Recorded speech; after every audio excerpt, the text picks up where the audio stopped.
Here's pre-calc. This is the closure 9-139.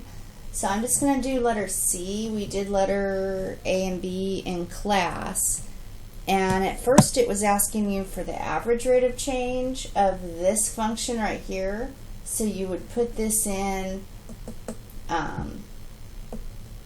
you know, like I think they wanted the time between t is 2 and t is 4 or something. So you'd have the t as a 4 and you'd plug that in, and then as a 2 right here, and then you'd go 4 minus 2. And I think you guys did okay on that. But then the very last question they asked you for the instantaneous rate of change.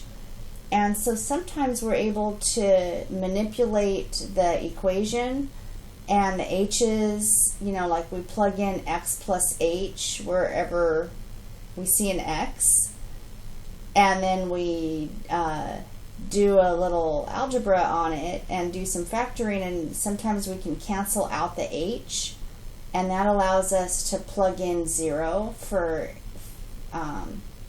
h, you know, on the top. But that is not really going to happen in a function like this one, because it's up in the exponent, and I don't even know if it's possible. So what you do in this case to estimate the instantaneous rate of change is to just imagine a number very close to 0 that's not 0. So it turns out for our purposes 0.001 is it's close enough. That's close enough to 0, and we're not plugging in 0. So we're going to let h equals 0. We're going to use this formula, and so this is the it's our function, our w function, and this is x plus h, because it's there.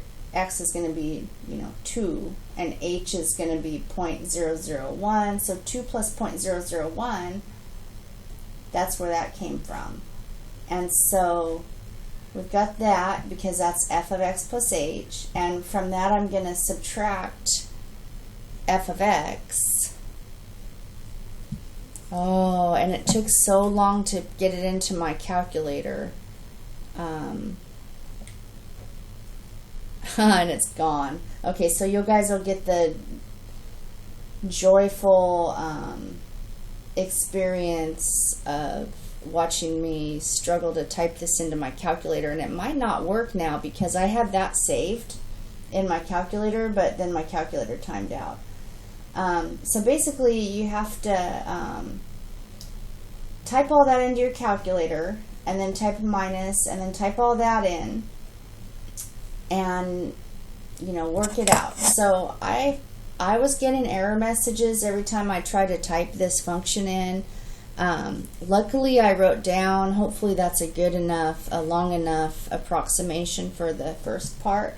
So I'm going to show you how I can type it. I have a button like that button, and so I'm just going to use that, and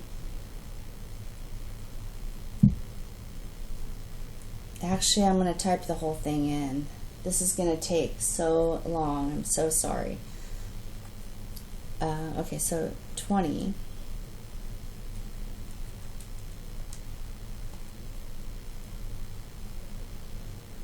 raised to the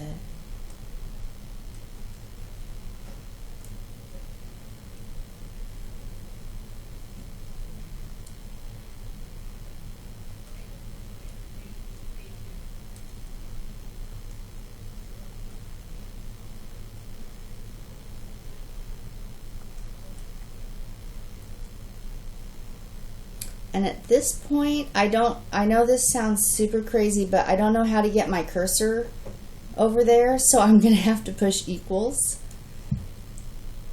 And then that's going to save it as the answer, and then I'm going to subtract from that this other fraction.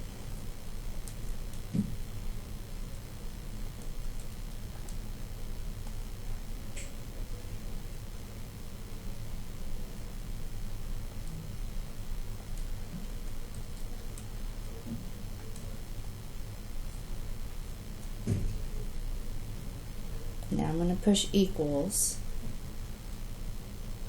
And then I'm going to divide that by 0.001.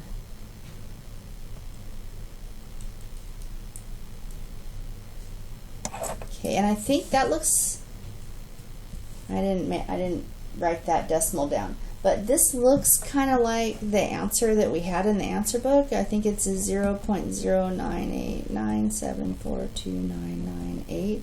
So that was a struggle. Let's see how we did.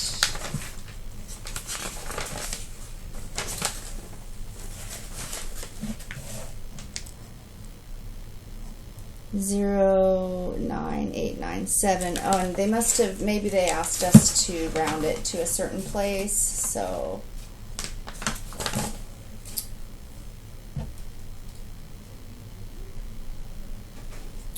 five places, so this would be 0.09897. So that worked out. That's all I got on that one.